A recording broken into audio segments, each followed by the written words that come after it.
ओम विष्णुपाद परमहंस परिव्राजकाचार्य अष्टोत्तरशत श्री श्री श्रीमान परम पूज्य श्रील भयचरणारविंद भक्ति वेदांत स्वामी श्रील प्रभुपाद की अंतरराष्ट्रीय श्री कृष्ण भावनामृत संघ के संस्थापक आचार्य अभय चरणारविंद भक्ति वेदांत स्वामी श्रील प्रभुपाद की समवेत श्रोता भक्त वृंद की जय। लीलाक्षेत्र वृंदावन धाम की ग्रंथराज श्रीमद् भागवतम की ग्रंथराज श्रीमद् भागवतम की ग्रंथराज श्रीमद् भागवतम की जय। तो आइए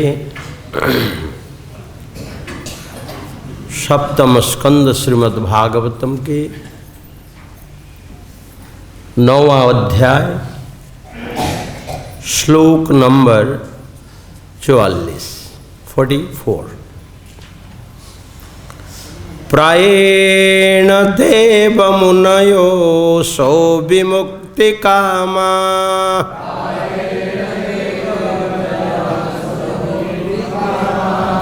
प्रायेण देव मुनयः सो विमुक्ति कामा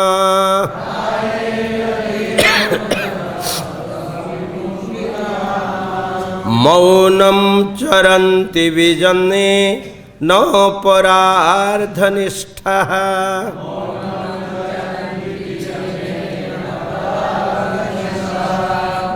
नैतान् विहाय कृपणान् विमुक्षयेको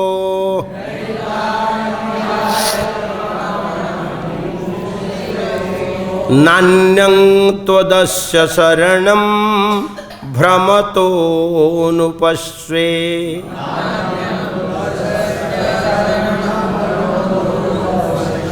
नान्यं त्वदस्य शरणं भ्रमतोऽनुपश्ये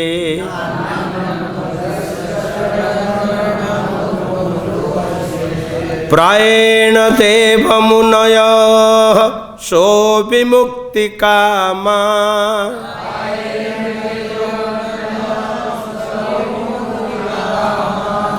मौनं चरन्ति विजने न परार्धनिष्ठाः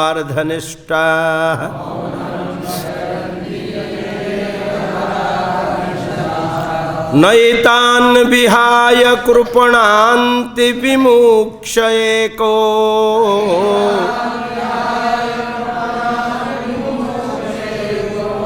नान्यं त्वदस्य शरणं भ्रमतोऽनुपश्ये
माताएं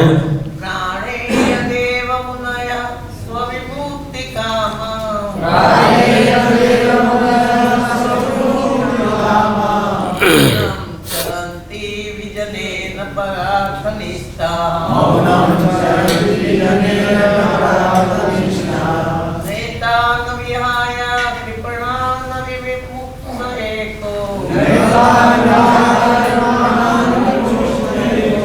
नान्यं तवदस्य शरणं प्रमथोऽनुपश्ये।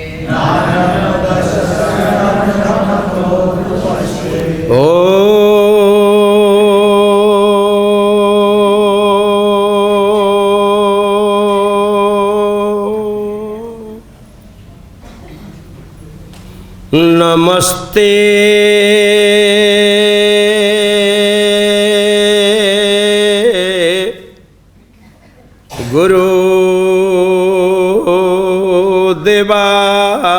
गुरुदेवाय सर्वसिद्धि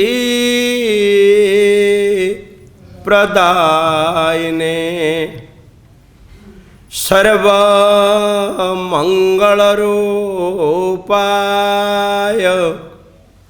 सर्वानंद विधायिने। ओम अज्ञानतिमिरान्धस्य ज्ञानाञ्जनशलाकया चक्षुर्न्मीलितं येन तस्मै श्री गुरवे नमः। नमस्ते नमस्ते कृपापूर्णदृष्टे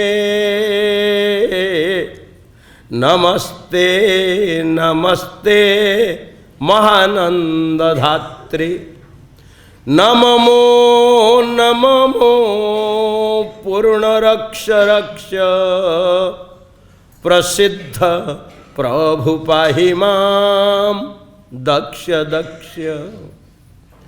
भक्ति सिद्धांत शिष्याय भक्ति वेदांत नामिने प्रसन्नाय प्रसन्ताय तस्मै श्री गुरवे नमः। ओम परमगुरभ्ये नमः। ध्येय सदा परिभवग्न अभीष्टदोहम तीर्थास्पदं शिवविरञ्चिनुतं शरण्यं भृत्यार्तिहं प्रणतपाळ भवाब्धिपूतं वन्दे महापुरुषते चरणारविन्दम्। त्यक्त्वासु दुस्त्यजसुरे स्फीतराज्यलक्ष्मीं धर्मिष्ठ आर्यवसता तराजरण्यं मायामृगं दयितये स्फीतमन्नुधावत् वन्दे महापुरुषते चरणारविन्दम्। नष्टप्रायेषु भद्रेषु नित्यं भागवत सेवया भागवत्युत्तम श्लोके भक्तिर्भवति नैष्टिकी। ओम नमो भगवते वासुदेवाय।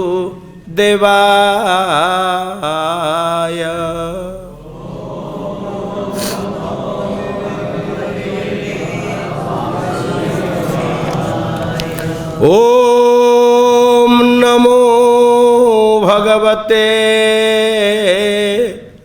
वासुदेवाय।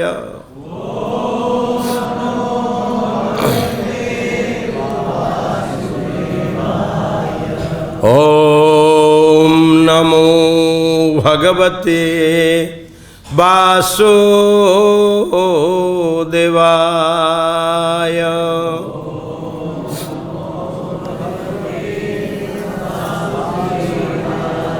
नारायणं नमस्कृत्य नरं चैव नरोत्तमं देवीं सरस्वतीं व्यासं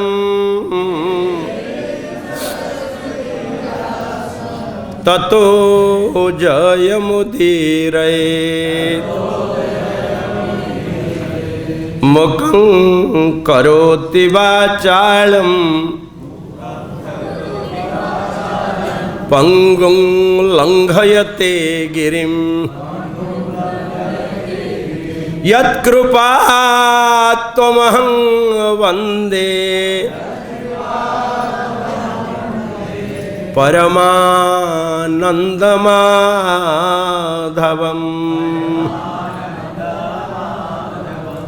भज गोविंद गोविंद गोपाला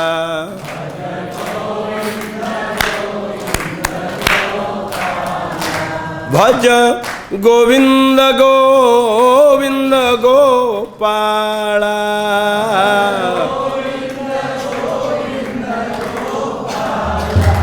भज मुरली मनोहर नंदलाला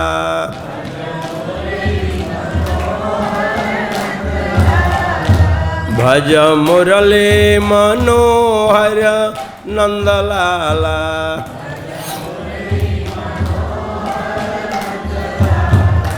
भज गोविंद गोविंद गोपाला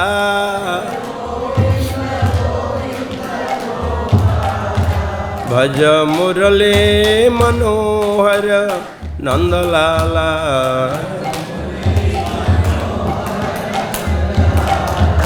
भज मुरली मनोहर नंदलाला।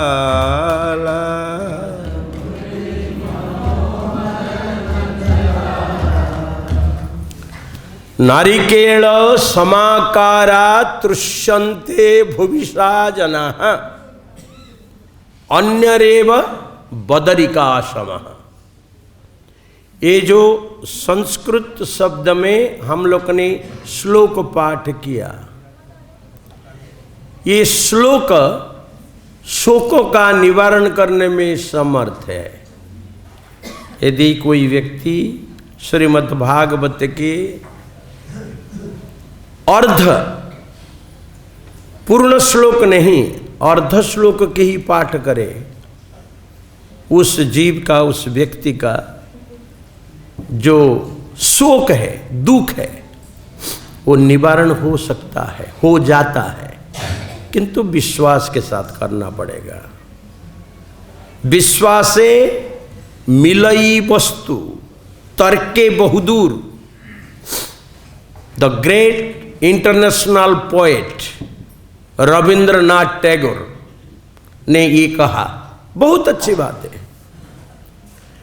भगवत भक्ति में आगे बढ़ने के लिए यदि शंका उत्पन्न हो जाए, गुरुजी ने जो मंत्र मुझे प्रदान किया है कोई काम तो नहीं करता, ये शंका हो गया ना मंत्र में, तो संदिग्धो ही हतो मंत्र। मंत्र के ऊपर, गुरु प्रदत्त मंत्र के ऊपर यदि हमारा शंका हो जाए तो मंत्र फलवती नहीं होता। इसलिए आश्रय लेने वाले, गुरु के चरण में आश्रय लेने वाले शिष्यों का कर्तव्य है गुरु की वाक्य को वो पत्थर के ऊपर लिखी हुई वाक्य के समान पूर्ण विश्वास के साथ उसको स्वीकार करे, तो फिर मंत्र फलवती बनता है। तो आज हमारे जगदानंद पंडित और जीव गोस्वामी जी के तिरोभाव तिथि है। थोड़े बहुत उनके ऊपर चर्चा करेंगे। भक्त की जीवन है और उसके साथ भागवत को लेके चलेंगे।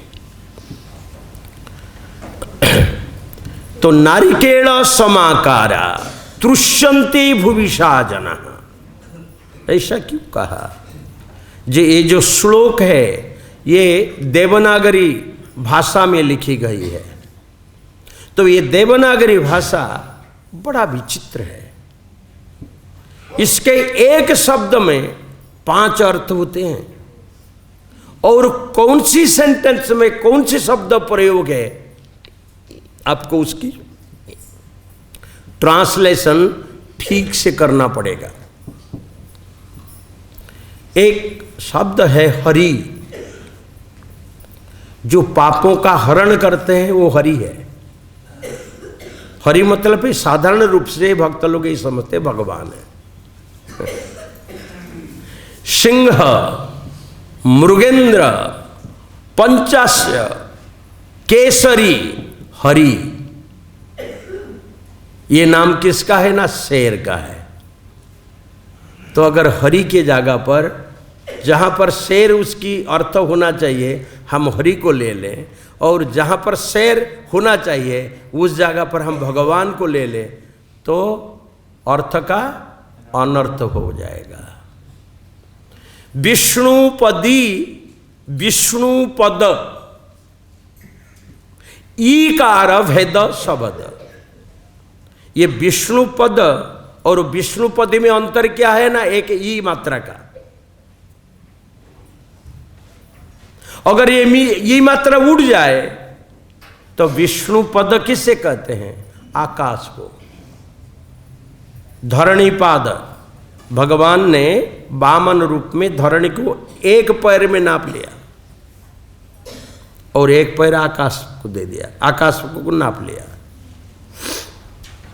और विष्णुपदी स्त्रीलिंगवाचक, विष्णुपदी अगर किसने कहा उसका अर्थ हुआ गंगा नदी। कितना अंतर आ गया। इसलिए जब श्लोकों का हम पाठ करें थोड़ा सा ध्यान पूर्वक रखें, जो अर्थ का अनर्थ ना बने। श्रीमद् भागवत में कथा आता है, उद्देश्य था किसी और को मारना, किंतु एक मात्रा की उच्चारण में गलती होने से दूसरा व्यक्ति को मरना पड़ा। तो ये अंतर है। तो नारिकेल समाकार, ये जितने ही भाषा है ये सब बदरी का सम है। बदरी फल, बद्रीनाथ को क्यों बद्रीनाथ नाम पड़ा? क्योंकि बदरी का जो पेड़ है बहुत था और वो फल से बड़ा फेमस था वो जगह, इसलिए बद्रीनाथ, जो बद्री वन में जब ठाकुर जी का निवास हो गया उसको बद्रीनाथ कहलाए। सो बदरी फल का ऊपरी भाग जो है वो बड़ा सॉफ्ट है और अंदर जाओ तो क्या होता है? एक हार्ड सीड निकलता है, दांत टूट सकता है। अगर हम उसको जोर दे के चुबा दें दांत टूट सकता है। किंतु ये संस्कृत भाषा एक ऐसी भाषा है, नारिकेल समाकार, जैसे नारियल है। ये नारियल में ऊपरी भाग में एक कवर है, उसके बाद और एक हार्ड चीज है जिसको हम ओरिजिनली नारियल कहते हैं, और उसको हम तोड़े। पहले तो उसके ऊपरी भाग को निकाले, कितना कठिन है निकालना, और उसके बाद हम उसको तोड़े। तोड़ने के बाद देखिए क्या मिलता है? तृष्यन्ति। हम खा भी सकते हैं नारियल को, और नारियल की पानी भी बड़ा मीठा और स्वादिष्ट होता है, उसे हम पी भी सकते हैं। तो दोनों चीज कर देते हैं ना। ऐसा ही इन श्लोकों को यदि आप ठीक तन्मय, तन मन धन से लगा करके एकदम एकाग्र चित्त हो करके इसको पढ़ो। हमारे ऋषि महर्षि इतने एडवांस थे, जब इन श्लोकों को लिखते थे क्या क्या नहीं लिखा, जो हम सोच भी नहीं सकते। वो शास्त्रों को आप पढ़ो, कैसे इन्होंने लिखा इसको। और जो हमारे शुद्ध भक्त हैं, हमारे आचार्य गण हैं, जैसे कि ये जगदानंद पंडित और जीव गोस्वामी, रूप गोस्वामी, सनातन गोस्वामी इत्यादि, वो लीलाओं को दर्शन करते थे और उसको वर्णन करते हैं। कितना एडवांस हुए होंगे आप बताओ। इसलिए श्लोकों को पाठ करो। कैसे? ना काकरावी व कध्याई, जैसे कौवा चिल्लाता है, का चित्कार करके सबको जगाता है। और विद्यार्थी जब इन श्लोकों को खाली मन मन में पढ़ेगा, ये कभी टिकेगा नहीं मन में। स्वर्ण अक्षर में लिख लो ये बात को। जब आप इसको उच्चारण को करके पढ़ोगे, स्क, स्ख, दग, उद्गार को झटका, इन्हीं शब्दों में ये मेमोरी के अंदर भरेगा और जीवन भर के लिए ये कभी खोएगा नहीं। इसलिए तृष्यन्ते भुविषा जनः, इन श्लोकों के अंदर पानी भी है और क्षुधा निवारण करने के लिए नारियल भी आप खा भी सकते हो और पी भी सकते हो। किंतु पहले जो हार्डशिप है उसके थ्रू आपको गुजरना पड़ेगा, जाना पड़ेगा। उसको कहते हैं विद्यार्थी जीवन। विद्यार्थी जीवन 5 गुण से परिपूर्ण है। काकरावी एक हुआ, कौवा जैसे चिल्ला चिल्ला के पढ़ना।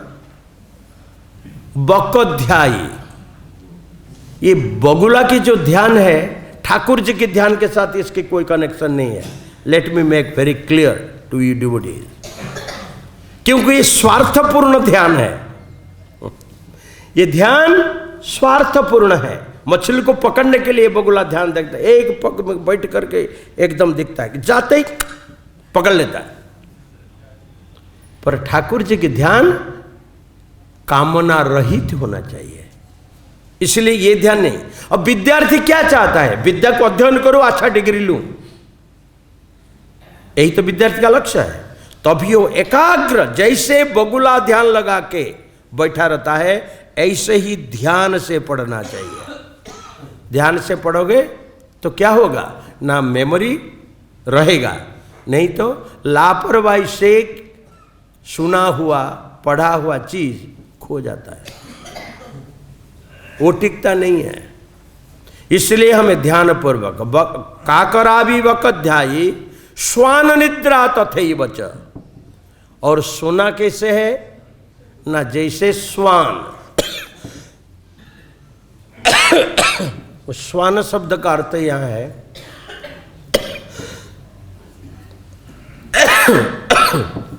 कुत्ता। वो बहुत उसका जो निद्रा है वो बहुत क्षीण निद्रा है, बहुत शार्प है। थोड़ा सा आवाज हो तो वो जग जाता है। ऐसा कैसे संभव है? जब विद्यार्थी अपने समय में जगे, खाद्य को कंट्रोल में लेके आना पड़ेगा। खाद्य के ऊपर कंट्रोल नहीं है, निद्रा गाढ़ होगा। निद्रा गाढ़ हुआ फिर शरीर तो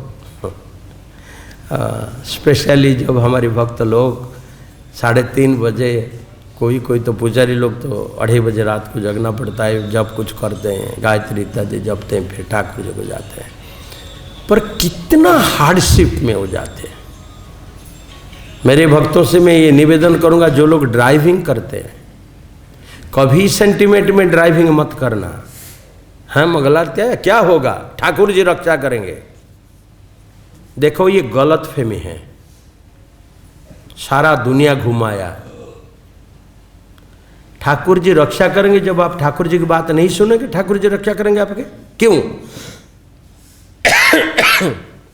क्यों ठाकुर जी आपकी रक्षा करेंगे? ठाकुर जी आपकी तभी रक्षा करेंगे जब आप ठाकुर जी की रक्षा करोगे। ठाकुर जी क्या कहते हैं उसको सुनोगे।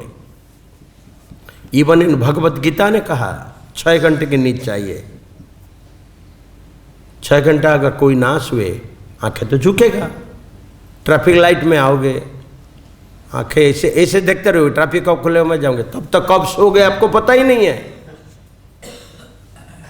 इसलिए ड्राइव करने वाले व्यक्ति को निद्रा ठीक से होना चाहिए, शरीर कहीं झुके नहीं, क्योंकि आप सभी के रक्षक हो। उस समय में आपके पीछे जितने व्यक्ति बैठे हैं उनका लाइफ आपके हाथ में है।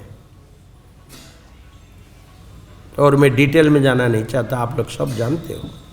इसलिए निद्रा भी शरीर की एक इम्पोर्टेंट भाग है ब्रेन के लिए। जो लोग ठीक से नहीं सोते उनको देखना ब्रेन फंक्शन ठीक नहीं होता। इसलिए ये बात का ध्यान रखें। प्रभु आज मुझे ड्राइव करना है, पर ये शब्द का अर्थ नहीं मंगल आरती गुरु पूजा जब कुछ नहीं हम सोते रहे आज मुझे ड्राइव करना है ना। आपको मैनेज करना पड़ेगा उसी प्रकार। ये एक बात है। दूसरी बात है, जे मैंने कहा जो शब्द हम पढ़ें वो दोनों चीज हमें देता है। वो है हमारा शास्त्र। पेट भी भर जाता है और तृषा भी टूट जाती है। तृषा भी, श्रोता अगर एकदम उत्तम श्रेणी के हो तो उसे भूख नहीं लगती ना प्यास लगता है। भगवान के नाम में इतनी शक्ति है, वो क्षुधा भी निवारण कर देता है और प्यास भी निवारण कर देता है। चलिए हम थोड़ा रास्ता से अलग हो गए। अब आइए श्रीमद् भागवत के ऊपर और हमारे दोनों भक्तों की तिरोभाव तिथि के ऊपर। भक्त का मृत्यु नहीं होती। भगवान गीता में भी कहते हैं जातस्य ही ध्रुव मृत्यु ध्रुवम जन्म मृतस्य च तस्मात् अपरिहार्यार्थे नत्तं स्वचितु महर्षि। जिसका जन्म हुआ उसका मृत्यु निश्चित है। ये संसार का नियम है, मर संसार है। जो जन्मेगा उसको जाना पड़ेगा। मर्त्य मंडले देह बही देवता हेले हैं मरोई। ये जगन्नाथ दास भागवत की वाणी है।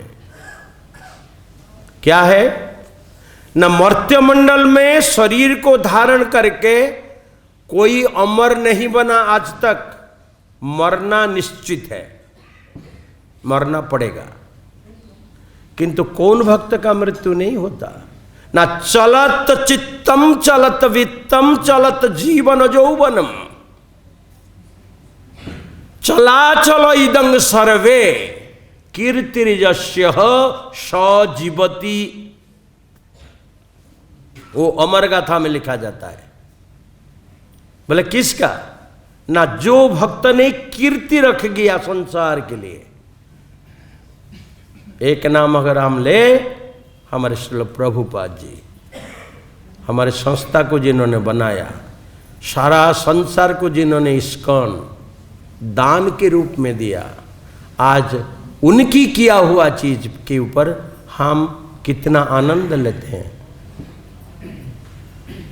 तो वो कभी मरे? कभी नहीं। हम रोज उनको गुरु पूजा में पुष्पांजलि देते हैं, गुरुमुख पद्म वाक्य बोल के बोलते हैं। तो कीर्तिर्यस्य सजीवति, वो जीवित रहता है।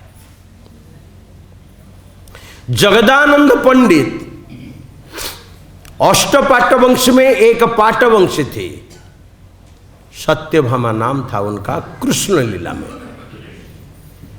पर गौरांग महाप्रभु की लीला में वो जगदानंद पंडित का रोल निभाया।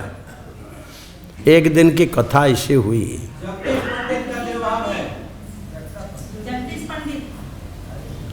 जगदानंद पंडित का नहीं, मैं क्षमा चाहता हूं, मुझे तो उन्होंने ही कहा, मुझे उन्होंने ही कहा, क्षमा प्रार्थी हूं। जो भी हो, तिरोभाव तिथि हो या आविर्भाव तिथि हो, हाथी मरे भी लाख रुपया, जे भी लाख रुपया, है ना। तो भक्त की मृत्यु नहीं होती और भक्त आविर्भाव होते हैं। जैसे साधारण मनुष्य जन्म होता है ऐसा जन्म भक्तों का भी नहीं होता। और जो बड़े वैष्णव सिद्धांत में आते हैं, उन लोग तो लीला में भाग लेने के लिए ठाकुर जी उनको भेजते हैं, आप नीचे आओ और ये लीला में सहायता करो और लीला को प्रचार और प्रसार में लो। इसलिए भक्तों का जीवन है। और भक्त, ऐसा भक्त जब हमें दर्शन दें, गंगा पापम शशि तापम कल्पम दैन तरु तथा,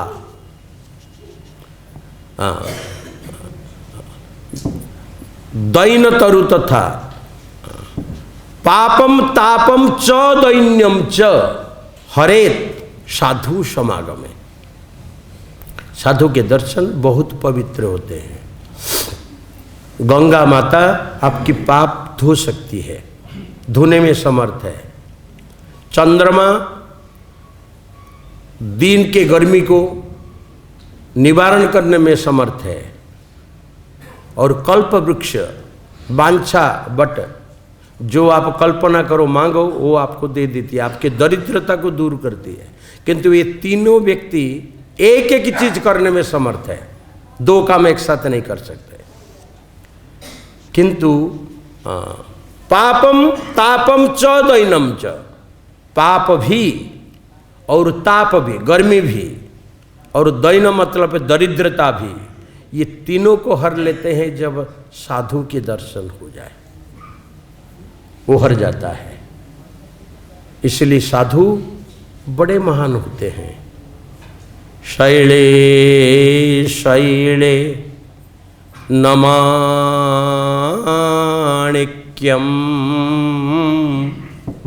मौक्तिकम न गजे गजे साधवो नहि सर्वत्रम चंदनम न बने बने।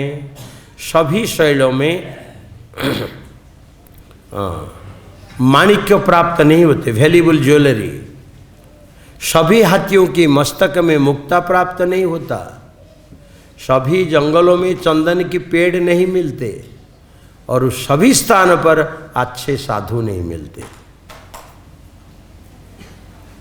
इसलिए थोड़ा तपस्या की जरूरत है। हमें ढूंढ निकालना पड़ेगा सत्य कौन है, असत्य में रह करके सत्य की रूप में अपने को दिखाने वाले कौन है। गीता में भगवान भी, प्रहलाद महाराज भी निंदा करते हैं इस श्लोक में। इसके ऊपर हम लोग आएंगे।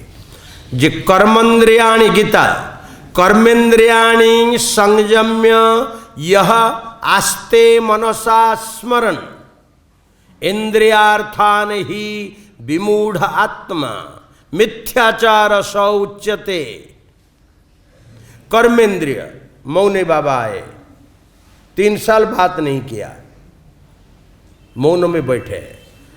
लोक जगत में इतना चर्चा हुआ, इतने चर्चे हुए। क्या चर्चा हुआ? अरे बात नहीं करते साधु, कितना महान। अच्छा, अब बात नहीं करते। भगवान ने इतना पवित्र मुख दिया, वाणी दिया, वो वाणी को आपने बंद कर दिया। उस प्रभाव से दूसरे के मन में ये प्रभाव दिया, कितना उच्च क्वालिटी के ये संत है। ये मौन हो गया है, बात ही नहीं करते।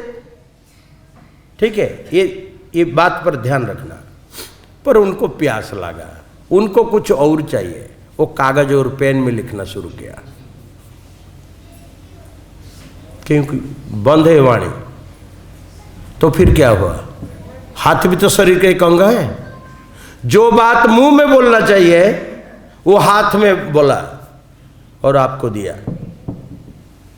तो क्यों? तो बोलने में क्या तकलीफ था? पर रिस्ट्रिक्शन कहाँ है? ग्राम्य कथा ना कहिबे, ग्राम्य कथा ना सुनिबे। गौरांग महाप्रभु, जो चर्चा में किसी का कल्याण नहीं हो वो चर्चा साधु को नहीं करना चाहिए, ये रिस्ट्रिक्शन है। इसके ऊपर कंट्रोल ले आओ, अच्छा साधु बन सकते हो। नहीं, उसके ऊपर कोई कंट्रोल नहीं, हाथ में लिखेंगे, बा इशारा में बोलेंगे एक गिलास पानी दो मुझे पीने के लिए, पर भगवान ने मुंह दिया, प्रभु एक गिलास जल दे सकते हो, आराम से बोलो, कोई तकलीफ नहीं। किंतु व्यर्थ की चर्चा जो करोगे, श्रुतवादिनी राजेंद्र नृणांग संति सहस्रश अपश्यता आत्मतत्वम गृहेषु गृह मेधिनाम। हजारों कथा सुनने के लिए होता है सवेरे और शाम तक, पर उसमें कल्याण करने वाली कोई कथा नहीं होती। इसलिए मनुष्य को चाहिए साधु बनो, प्रैक्टिस करो, पर भगवान की बात को तोड़ मोड़ के दूसरे को मत समझा, एज इट इज। जैसे ठाकुर जी ने कहा ऐसे बताओ। पर आजकल के अनेक प्रचारक ऐसे हो चुके हैं जो सत्य को ठीक से नहीं बोलते। एक उदाहरण मेरे, आज जितने ही हमारे कथावाचक हैं, जितने ही है, श्रीमद् भागवत के जो 28 नरक का वर्णन है उसको विशेष रूप में, प्रांजल रूप में पब्लिक को कौन समझाता है? एक का उदाहरण मैं चाहूंगा, आप दो मुझे। वो व्यक्ति समझाता है, क्योंकि उसमें कर्म की बात लिखी है, ऐसे कर्म करोगे तो ऐसे दंड मिलेगा यमराज के पास। उसको कोई सुनना नहीं चाहता, भयभीत कर देता है व्यक्ति को, तो कथाकार कभी नहीं बोलते। आप बताओ, जब भी डॉक्टर रोगी के साथ कॉम्प्रोमाइज कर ले, वो रोग को ठीक कर सकता है? नहीं कर सकता। वही बात ठाकुर जी यहां बोलते हैं, कर्मेंद्रियाणि संयम्य या आस्ते मनसा स्मरण। कर्मेंद्रियों को दबा करके मन में विषय की चिंता करना, मिथ्याचार सौ उच्यते, वो ढोंगी है, ऐसा ठाकुर जी कहते हैं। हमें ढोंग रचाने की क्या जरूरत है? एक व्यक्ति गलती करता है और हम सभी भी उसमें पीस जाते हैं, क्योंकि लोग थोड़ी जानते हैं। हमारी भी अमेरिका में एक संत गए इंडिया से, बहुत पढ़े लिखे थे, बहुत पढ़े लिखे। उनका पूरा को पूरा जो बड़े बड़े लोग हैं, जब उसको इंटरव्यू दिया गया, वो बोला आई हैव 90 रॉयल्स रॉयल्स, जो यूके का सबसे बड़ा, सबसे कीमती कार है। बोलता है नो आई हैव 90। फिर उस व्यक्ति ने क्या किया, लोगों के ऊपर वो प्रभाव डाला। सब लोगों ने क्या किया, उनको फॉलो किया। फिर बाद में वो उस सिटी का, जिस सिटी में रहता था, वो मेयर बनने के लिए चाहा। तो फिर गवर्नमेंट ने उसको चारों तरफ से घेर घार के उसको थ्रो आउट किया कंट्री से। ना वो घर का रहा, ना घाट का रहा। पर ऐसा क्यों? पर हम लोग जब जाते हैं इमिग्रेशन में, वो हमें ट्रीट करते हैं, ये भी उसमें से एक होगा। तो मैं एक कथा सुनाता हूँ, भक्त लोग सोच के देखना, ये जो कथा बोलता हूँ ये कितना उतरता है आप लोग के दिमाग में। एक संत थे, परंतु बचपन में गांव में रहा करते थे। बचपन में तो गांव की रीति रिवाज के अनुसार, खान पान के अनुसार, ये शास्त्रिक ढंग से जो साधुओं को भोजन करना चाहिए वो नहीं करते थे। ये माछ मछली काकड़ी इत्यादि खाता था वो साधु। किंतु सौभाग्य से कभी साधु संग में आकर के साधु बना, किंतु उसको अपने ऊपर कंट्रोल नहीं रहा, खाने पीने की जीवा के ऊपर कंट्रोल नहीं रहा। साधु जी एक दिन प्रचार करने के लिए अपनी गांव छोड़ के दूसरे गांव जा रहे थे। रास्ता में खेती आया, और खेती में थोड़े थोड़े पानी थे, और वो खेती में एक कांकड़ा चल रहा था, क्रेव चल रहा था। तो उन्होंने इसको देखा तो उनका लोभ आया, अगर इसको बना करके जला करके मसाला मिर्चा दे करके खाया जाए तो बड़ा टेस्टी होता है। तो उन्होंने इधर देखा और उधर देखा, कोई नहीं देखता, कोई है नहीं। तो कांकड़े को उठाया और अपना झूली के अंदर भर दिया। भर करके संत जी चले, 1 घंटा चलना पड़ा। दूसरा गांव के एक दुकान आया, संत जी माला को रख के बोले थोड़ा मुंह हाथ धो के मुझे चाय पीना है, थोड़ा गर्म कुछ पिला, मैं थक गया हूँ। तो दुकानदार उनको एक चाय दिया पीने के लिए। जब वो पी रहे थे संत जी, साधु जी, तो ये माला हिल रहा था। माला को रख दिए ना उधर, माला हिल रहा था। तो ये तो बिल्कुल ध्यान से आउट हो गया। तो दुकानदार पूछता है, बाबा ये माला के अंदर क्या, ये हिलता क्यों है? तो संत जी को याद आ गया, बोले रे अब तो मैं पकड़ा जाऊंगा, तो फिर मेरा इस संत जीवन का क्या होगा, साधु जीवन का? बोलता के जाने गोविंदेर गति झूलाकू माला भिड़ू छंती। बोलते दुकानदार, ये गोविंद की क्या मैं महिमा बताऊं, माला को जप जप के हरे कृष्ण कर करके वो सिद्ध हो गया है माला। मैं हाथ निकाल भी लूं फिर वो जपते जाता है, तभी ये माला हिलता है।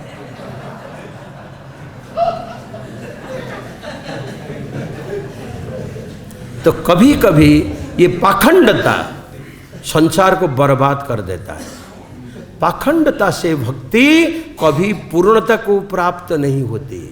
ऑनेस्टली मृत्यु हो भी जाए, सत्य बोल के मर जाओ ना, वो सक्सेस ऑफ लाइफ है। हाँ? सत्य सत्यव्रतम सत्य प्रियम त्रिसत्यम सत्यस्य सत्य निहिता च सत्य सत्यस्य सत्य प्रकाष्ठानितम। 10th canto Srimad Bhagavatam. All demigods praying to supreme lord. सत्य, सत्य के ऊपर आधारित होना चाहिए जगत और संत जीवन है। तभी आइए प्रहलाद महाराज क्या कहते हैं। हे भगवान नृसिंहदेव, पहले प्रहलाद महाराज नृसिंह भगवान को संबोधित करके ये बात बोलते हैं, मैं देख तो रहा हूं कि संत पुरुष तो अनेक है। संत पुरुष तो मैं देख रहा हूं, संत तो बहुत है, किंतु असली संत कौन है वो बात है। किंतु वे अपने ही मोक्ष में रुचि रखते हैं। प्रभुपाद जी ने प्राय समय में अपने भक्तों से कहा, जे हम भजनानंदी नहीं हैं। भजनानंदी बहुत है जो अपने लिए जप करते हैं। जपिले श्री कृष्ण नाम अपनी से तरे। जो कृष्ण नाम का जप करता है वो अपने से तर जाता है, अपने को उद्धार करने में समर्थ है। परंतु प्रभुपाद जी ने जो सोसाइटी बनाया, इंटरनेशनल सोसाइटी व अंतर्राष्ट्रीय कृष्ण भावनामृत संघ, वो केवल भजनानंदी नहीं है। हम गोष्ठानंदी से बिलीव करते हैं। गोष्ठी सभी को लेकर के हम सभी की उद्धार की चिंता करते हैं। पर वही बात को देखो प्रहलाद महाराज नृसिंह भगवान को बोल रहे हैं, प्रभु अपने वो जितने ही संत पुरुष तो अनेक हैं, किंतु वे अपने ही मोक्ष में रुचि रखते हैं। वे बड़े बड़े नगरों एवं खंभों की परवाह न करते हुए मौन व्रत धारण करके ध्यान करने के लिए हिमालय का वन में चले जाते हैं। हिमालय में रहु गणै तत्तपसा न याति न चज्जया निर्वापणाद गृहाद वा न छंदसा नैव जड़ाग्नि सूर्यई बिना महत्त पाद रजो अभिषेकम। अनोखा श्लोक श्रीमद् भागवत का। जब तक रहुगण राजा को समझाते हुए भगवान हमारा भक्त भरत महाराज कहते हैं, रहु राजा रहुगणी तत्तपस्या, ये भक्ति तपस्या का फल नहीं है, तपस्या करके भी भक्ति तुम प्राप्त नहीं कर सकते। तत्तपसा न याति नौचज्जया निर्वापणात् गृहादवा।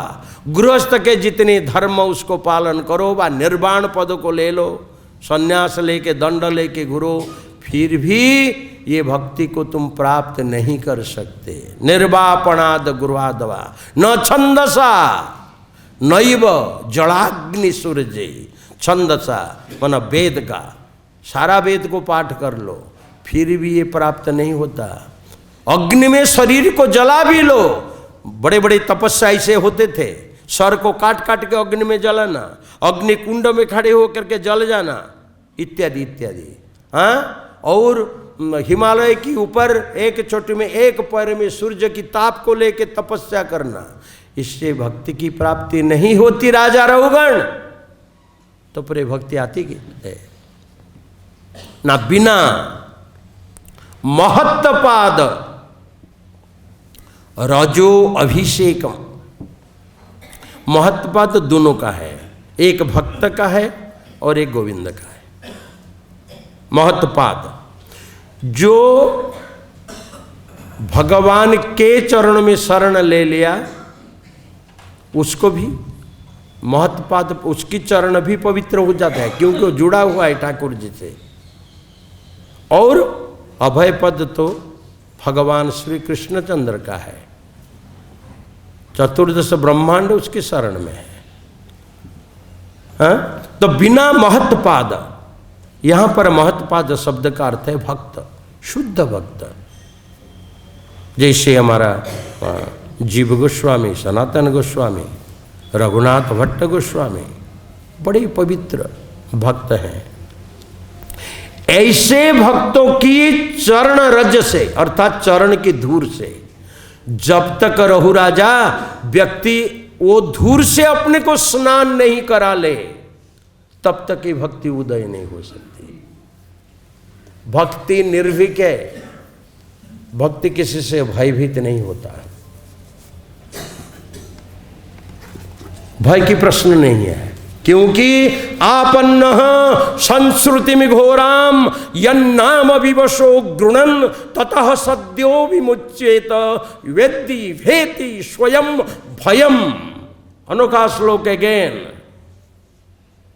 डरा हुआ व्यक्ति हाथ और पैर को बांध करके समुद्र में फेंक दो, बड़े बड़े उर्मिमालाएं ढेउ जब आता है व्यक्ति डूबता है और उड़ता है ऊपर।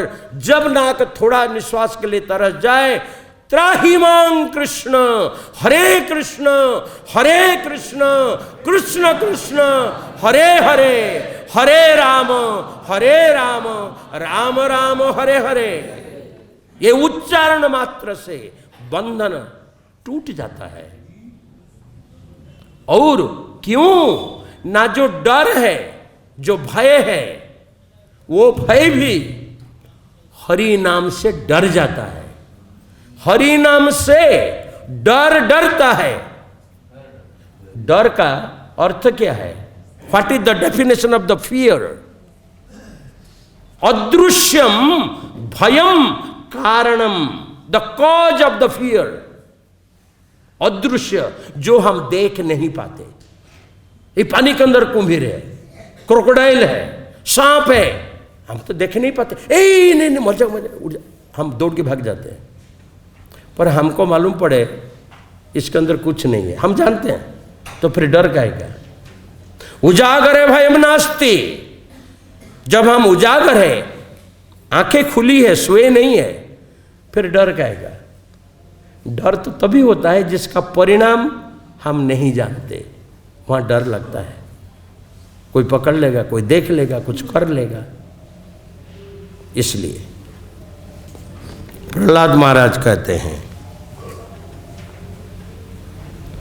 हाँ, हिमालय में चले जाते हैं, वे दूसरों को मुक्ति में रुचि नहीं रखते।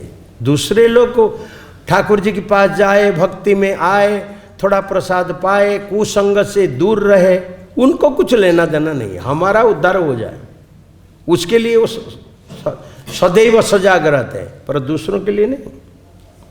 अकेले अपनी मुक्ति नहीं चाहता, बट कौन ना मैं इन विचारों से मूर्खों तथा ध्रुतों को छोड़कर, प्रहलाद जी कह रहे हैं ठाकुर जी ये मूर्ख और ध्रुतों को छोड़कर अकेले अपनी मुक्ति नहीं चाहता। क्योंकि ठाकुर जी बोले तुम मेरे साथ चलो, प्रहलाद जी बोलते मैं अभी नहीं जा सकता ठाकुर जी, अनेक कुछ बाकी है। मैं जानता हूं कि कृष्ण भावनामृत के बिना और आपके चरण कमलों की शरण ग्रहण किए बिना कोई सुखी नहीं हो सकता। सारा संसार आज दुखी है। जब भी साधु संतों के सामने प्रणाम करते बोलते आप आशीर्वाद दीजिए, हमारा घर में क्लेश है, मेरा बेटी ये कर रहा है, मेरा बेटा ये कर रहा है, मेरा पति ये कर रहा है, कोई बोलता है मेरा पत्नी ये कर रही है, कृपा कीजिए थोड़ा सुखी तो रहो, शांति मिले। ठाकुर स्वामी जी थोड़ा शांति दीजिए, सुखी हो जाऊं, बहुत दुखी हो गया जब से। त्र्यंबकं जजामहे सुगंधिम पुष्टिवर्धनम उर्वारुकमिव बंधनात् मृत्युर्मोक्षयमामृतात् वंदे देव उमापतिं सुरगुरुं वंदे जगत कारणम वंदे पन्नगभूषण मृगधरम वंदे पशूनांगपतिम वंदे सूर्य शशांक वह्नि नयनम वंदे मुकुंद प्रियम वंदे भक्त जनाश्रयम च वरदम वंदे शिव शंकर रुद्रेश नीलकंठ त्रिलोचनम सर्वआनीश हर हर हर महादेव। बिल्लोपत्र चढ़ाया। जितने कुमारी कन्याएं हैं हमारे भारतवर्ष में, किसी से भी पूछो भगवान अच्छा वर देते हैं। भगवान शिव को पूजा करो तो शिव बड़े प्रसन्न होकर के अच्छा पति देते हैं। अब पूजा किया, सारा यौवन उनको उनकी पूजा में बिताया, अच्छा पति मिले, तो पति भी मिला। कुछ दिन गया, 2 पूंछ भी जन्म हुए, संतान संतति भी हुए। फिर पति के साथ झगड़ा शुरू हुआ। किस लिए झगड़ा शुरू हुआ?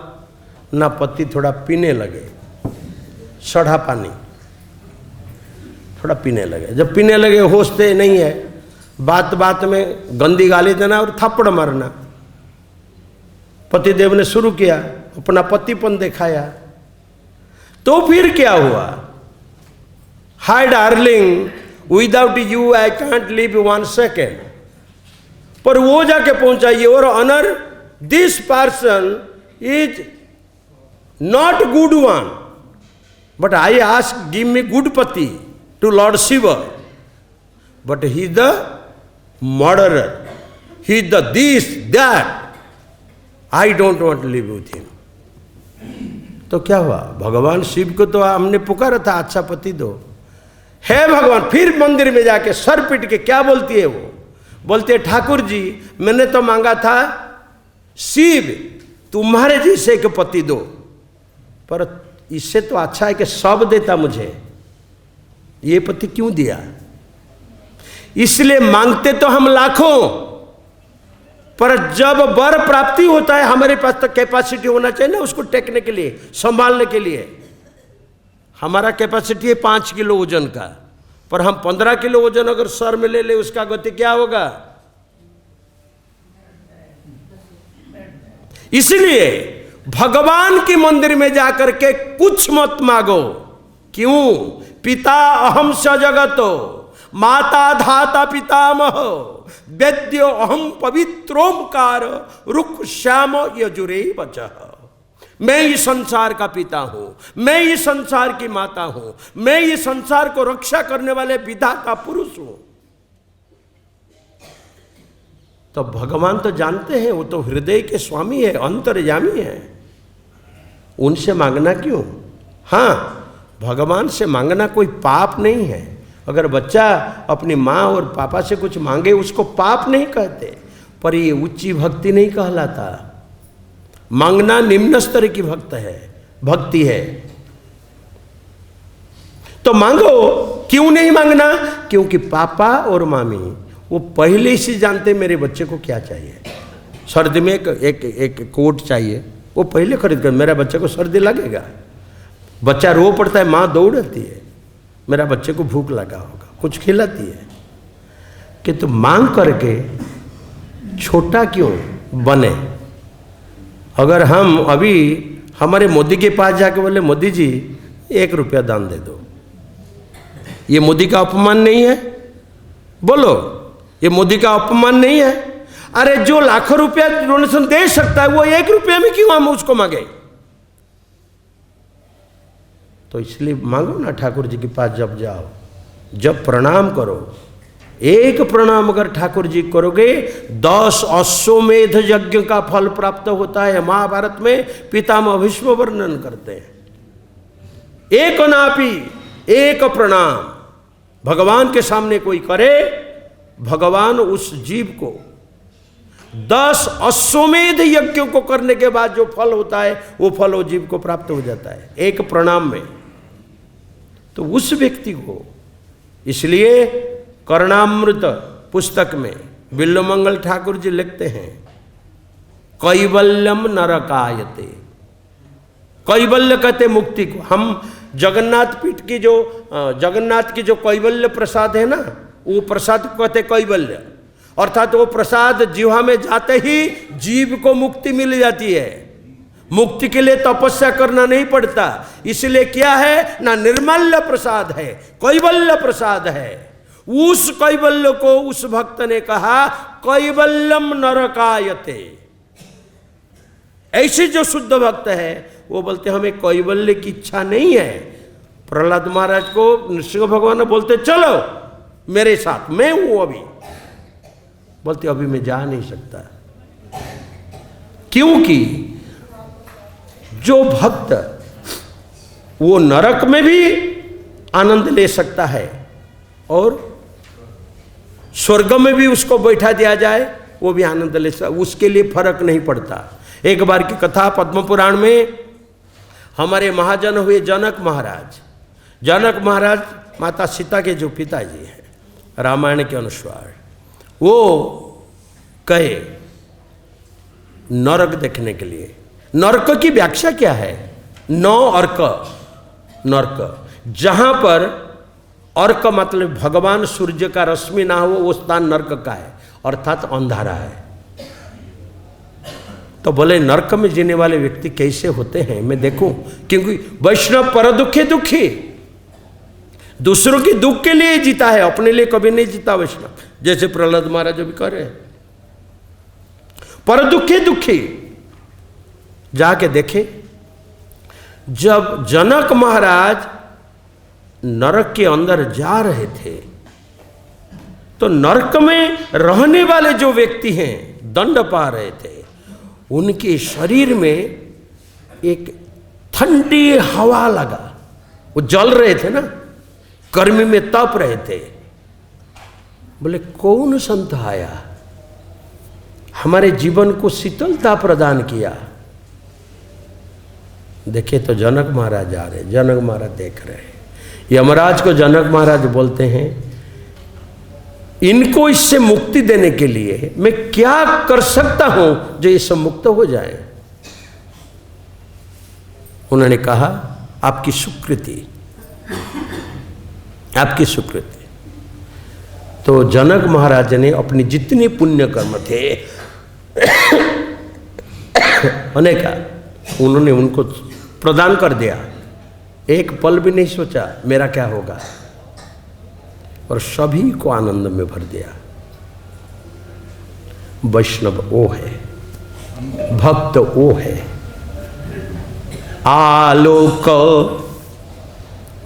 भीतरे सलिता ଯଥା ନିଜକୁ ଜାଳି ପରହିତ ପାଇଁ ଜଳଦ ଦିଏ ନିଜକୁ ଢାଳି ପରହିତ ପାଇଁ ପାଦପ ଯଥା ଛାୟା ଭିତରେ ବଳି ଦିଏ प्राण महत्व तथा परहितरे। दिया को देखे हो ना आप सभी, दिया का धर्म क्या है? वो जलती है पर दूसरे को प्रकाश प्रदान करता है। ऐसे ही वैष्णव वो है, अपने को बेशक मुझे कष्ट मिले तुम सुखी रहो, ये विचार में होना चाहिए। जैसे दिया जल करके अन्य को प्रकाश देता है, ऐसे ही कष्ट भी हो जाए, सेवा कष्ट से होता है। बिना कष्ट से कोई किसी का सेवा नहीं कर सकता। सेवक और आज्ञाकारी भक्त का अंतर है। हमने आज्ञा दिया मुझे पानी चाहिए, आपने पानी दिया, वो आज्ञा का पालन हुआ। किंतु मुझे प्यास लगा, अब पहले ही समझ करके गिलास लिया या पानी, वो सेवा है। सेवक उसको कहते हैं। सेवा साधारण बात नहीं है। तो आलोको भीतरे सलिता जथा निज को जाड़ी, अपने को जला करके दूसरे को लाइट देता है। परहित पाई जलद, जलद कहते बादल को, वर्षा को। वर्षा का अपना उपकार किया है जब वो बरस जाता है, अपना उपकार तो है नहीं, वो केवल दूसरों के हित के लिए बरसता है, दूसरों के कल्याण करने के लिए वो बरसाता है। पादप कहते हैं पेड़ को। पेड़ क्या करता है? सूर्य की रश्मि की जो गर्मी है उसको अपनी सर पर ले करके छाया भीतर देता है नीचे, वो पथिक उसमें सो जाता है। ट्रैवलर चलते चलते जब थक जाता है वो पेड़ के नीचे सोता है। पेड़ में जो फल फलता है वो पेड़ एक भी खाता है? नहीं खाता, सबके लिए छोड़ता है। जो महत्व व्यक्ति है, वैष्णव है, भक्त है, साधु है, संत है, वो क्या करता है ना, अपना प्राण भी विसर्जन कर देता है जगत के कल्याण के लिए। कौन ऋषि थे जिन्होंने समस्त हड्डियों को, राजा इंद्र को, दधीचि मुनि दधीचि दान दिया, लो देवताओं की रक्षा के लिए, देवताओं के कल्याण के लिए। कौन भक्त मेरे एक होंगे ये समस्त शरीर से हड्डी को निकाल के बोलो लो अस्त्र करो, उसी को त्याग कहते हैं, अपना चिंता किसी को नहीं। इसलिए कोकिलानां स्वर रूपम स्त्रीणां रूपम पतिव्रताम विद्या रूपम कुरूपाणां क्षमा रूपम तपस्वीनाम। तपस्वी वही है कितना क्षमाशील है। कलियुग के प्राणी गलती से भरा है, गलती होगा। हमें अथॉरिटी से निवेदन है, छोटे भक्त कभी गलती कर बैठे, एक साथ धक्का दे के मत निकाल दो मंदिर से, कहाँ जाएगा? ये संसार बहुत बुराई में भरा है। जब भक्त आ गया है थोड़ा संभाल लो, थोड़ा सा बर्दाश्त कर लो। जैसे माँ के ऊपर बच्चा टट्टी भी कर देता है, दुर्गंध से माँ का शरीर भर जाता है, फिर भी माँ बच्चे को सफाई करके साबुन से धो करके पाउडर लगा करके जब पिता घर में आते हैं उनके हाथ में छोड़ देती है। पिता को लगता है मेरा बेटा कितना सुंदर है। ऐसे ही अथॉरिटी भी वो है जो पिता और माता जैसे अपनी बच्चे, पुत्र जैसे अपने भक्तों को पाले।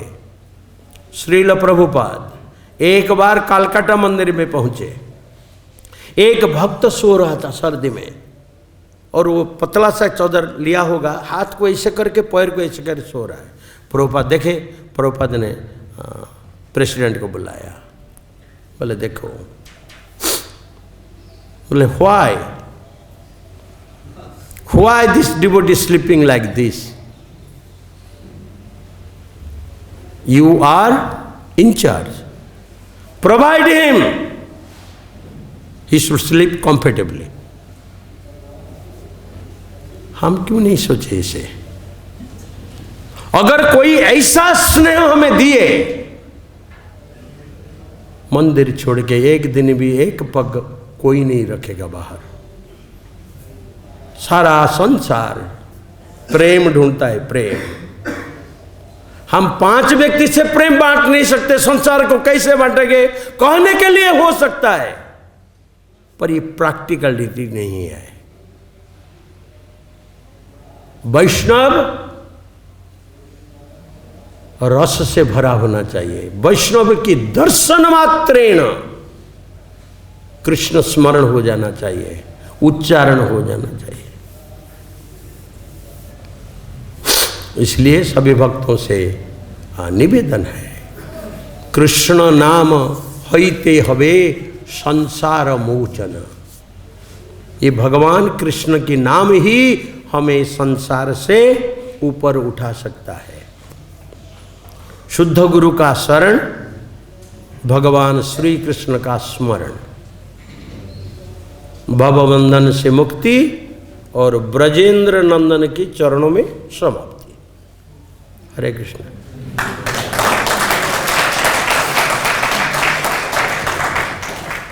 जाने अनजाने में आप भक्तों के चरणों कमल में काय, मन और वाक्य से यदि कोई त्रुटि हो गया हो, छोटा समझकर क्षमा देना। हरे कृष्ण।